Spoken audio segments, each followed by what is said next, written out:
সুপ্রিয় শিক্ষার্থীরা কেমন আছো? আশা করি সবাই ভালো আছো। কাটোরা আইডিয়াল কিন্ডারগার্টেন হাই স্কুল কর্তৃক আয়োজিত অনলাইন ক্লাস তোমাদের আজকে আবারও স্বাগত জানাচ্ছি। আমি তোমাদের পলাশ স্যার। আমি গত দুইটা ক্লাসে তোমাদের অধ্যায় 3 নিয়ে আলোচনা করছিলাম ক্লাস 8 এর। আজকে আমিও ওই অধ্যায়ের আরো কিছু গুরুত্বপূর্ণ সমস্যার সমাধান নিয়ে আলোচনা করতেছি। তো আজকে আমি তোমাদের পাঠ্য বইয়ের 20 নং সমস্যাটা সমাধান করতেছি। দেখো, একটি আয়তাকার চৌবাচ্চার দৈর্ঘ্য 5.5 মিটার, প্রস্থ 4 মিটার এবং উচ্চতা 2 মিটার। উক্ত চৌবাচ্চাটি পানি দ্বারা ভর্তি থাকলে পানির আয়তন কত লিটার এবং ওজন কত কিলোগ্রাম? অর্থাৎ একটি চৌবাচ্চার মধ্যে পানি আছে, পানি থাকা অবস্থায় ওই চৌবাচ্চার পানির আয়তন এবং ওজন নির্ণয় করতে হবে। প্রথমে আমরা শিক্ষার্থীরা জেনে নিই চৌবাচ্চা মানে কি। আমরা সবাই আমাদের স্কুলের ছাদে বা তোমাদের বাসার ছাদে আমরা বিভিন্ন রকমের পানির পাত্র দেখে থাকি। ওই পানির ট্যাঙ্ক যেটা দেখি আমরা ওইটাকে মূলত চৌবাচ্চা বলা হয়। আর ওটা যখন আয়তাকার হয় তখন ওইটা হয়ে যায় আয়তাকার চৌবাচ্চা। আচ্ছা, সমস্যাটা সমাধান করতে হলে আমাকে প্রথমে কি করতে হবে?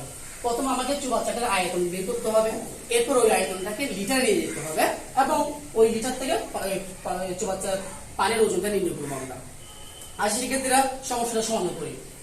দেওয়া আছে চৌবাচ্চার দৈর্ঘ্য 5.5 মিটার, প্রস্থ 4 মিটার এবং উচ্চতা 2 মিটার। আমরা জানি চৌবাচ্চা একটি আয়তাকার ঘনবস্তুর আয়তন সমান দৈর্ঘ্য গুণ প্রস্থ গুণ উচ্চতা। সুতরাং চৌবাচ্চাটির আয়তন হবে দৈর্ঘ্য অর্থাৎ 5.5 গুণ প্রস্থ অর্থাৎ 4, উচ্চতা অর্থাৎ 2 গুণ করে ঘনমিটার। ঘনমিটার হলো কারণ তিনটা এখন যখন গুণ করবো তখন আমরা কি লিখবো? ঘনমিটার লিখবো। আমি গুণ করে পাচ্ছি, তিনটা পাচ্ছি কত? 44 ঘন মিটার। অর্থাৎ চৌবাচ্চার পানির আয়তন হবে 44 ঘন মিটার।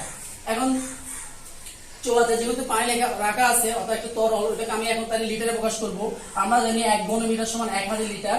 সুতরাং ওই চৌবাচ্চার পানির আয়তন হবে 44 গুণ 1000 লিটার অর্থাৎ 44,000 লিটার। আমি তাহলে চৌবাচ্চার পানির আয়তন পেয়ে গেলাম শিক্ষার্থীরা 44,000 লিটার।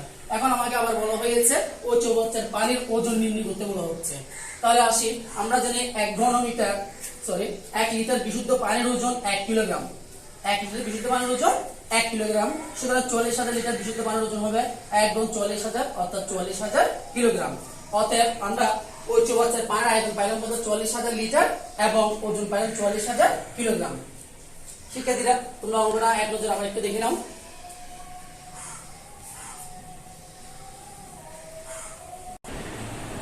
সুপ্রিয় শিক্ষার্থীরা, আসি এবার আমরা বইয়ের 21 নং সমস্যাটা সমাধান করি। 21 নং সমস্যাটা ছিল কি? আয়তাকার একটি ক্ষেত্রের দৈর্ঘ্য প্রস্থের 1.5 গুণ, প্রতি বর্গ মিটারে 1.9 টাকা দরে ঘাস লাগাতে 10,260 টাকা ব্যয় হয়। প্রতি মিটার 2.5 টাকা দরে ওই মাঠের চারদিকে বেড়া দিতে মোট কত টাকা ব্যয় হবে? শিক্ষার্থীরা একটু প্রশ্নটা খেয়াল করো। ওই ক্ষেত্রটির ক্ষেত্রফল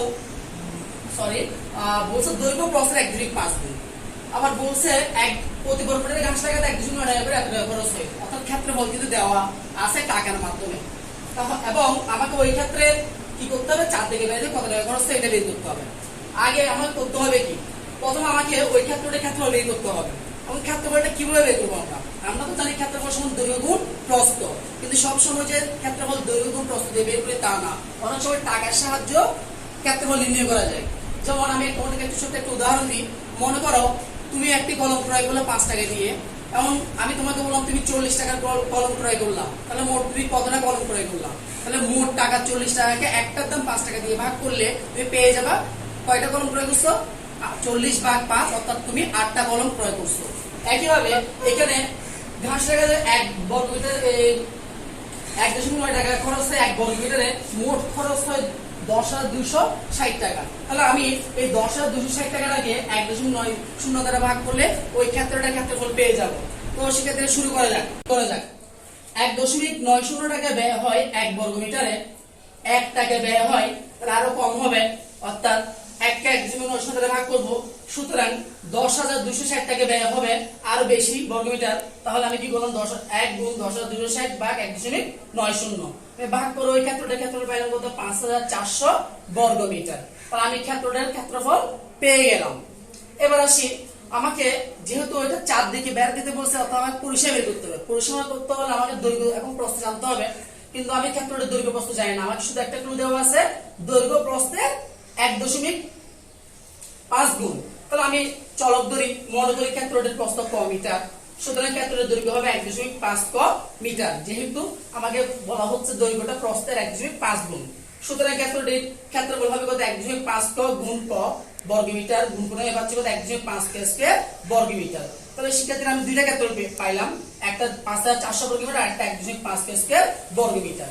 এখানে কিন্তু দুটোর মান সমান হবে। আমি তাহলে যেহেতু দুটোর মান সমান, আমি প্রশ্ন পদ্ধতি দিয়ে দৈর্ঘ্য প্রস্থ নির্ণয় করার চেষ্টা করি।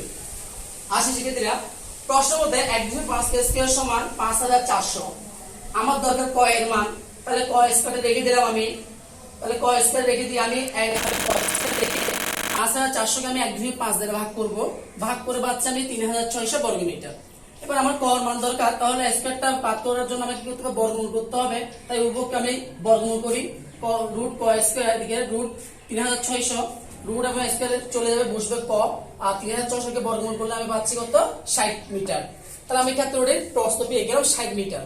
সুতরাং ক্ষেত্রের দৈর্ঘ্য হবে কত 1.5 গুণ 60 মিটার। 1.5 কেন হলো, কারণ আমাকে এখানে বলা হয়েছে দৈর্ঘ্য প্রস্থের 5 গুণ, তাই আমি 60 কে 1.5 দ্বারা গুণ করলে ওই ক্ষেত্রটির দৈর্ঘ্য পেয়ে যাব। তাহলে ক্ষেত্রটির দৈর্ঘ্য পেলাম আমি 90 মিটার। এবার আসি, যেহেতু আমাকে বলা হচ্ছে ক্ষেত্রটির চারদিকে বেড়া দেওয়া হবে, অর্থাৎ আমরা ক্ষেত্রটির চারদিক বলতে ক্ষেত্রটির পরিসীমাকে বুঝে থাকি। সুতরাং এখন আমি ক্ষেত্রটির পরিসীমা নির্ণয় করব। আসি, ক্ষেত্রটির পরিসীমা সমান 2 ইন্টু দৈর্ঘ্য যোগ প্রস্থ, অর্থাৎ 2 ইন্টু 90 যোগ 60 মিটার। 90 কে 60 দ্বারা যোগ করলে হবে কত 150 গুণ 2 গুণ করে আমি পাচ্ছি কত 300 মিটার। অর্থাৎ ক্ষেত্রটির পরিসীমা পেলাম আমি 300 মিটার। এবার আসি, ওই ক্ষেত্রে চারদিকে বেড়া দিবে, বেড়া দেওয়ার জন্য আমার 1 মিটারে খরচ হবে কত 2.5 টাকা। আমার প্রশ্ন বলা আছে প্রতি বর্গমিটার প্রতি মিটারে কত টাকা খরচ হয়, 2.5 টাকা। সুতরাং 1.5 মিটারে বেড়া দিতে ব্যয় হয় 2.5 টাকা। সুতরাং 300 মিটারে বেড়া দিতে ব্যয় হবে আমার কত আরো বেশি টাকা, অর্থাৎ 2.5 গুণ 300 গুণ করে আমি পাচ্ছি কত 750 টাকা। অর্থাৎ ওই ক্ষেত্রটির চারদিকে বেড়া দিতে তাহলে আমার মোট 750 টাকা ব্যয় হবে। সুপ্রিয় শিক্ষার্থীরা, আজ এই পর্যন্ত। আগামী ক্লাসে আরো নতুন সমস্যার সমাধান নিয়ে তোমাদের সামনে হাজির হবে। এই পর্যন্ত সবাই সুস্থ থাকবে, ভালো থাকবে, এবং যে অঙ্কগুলো করানো হয়েছে এগুলো বাসায় বসে বেশি বেশি করে অনুশীলন করবা। বাই।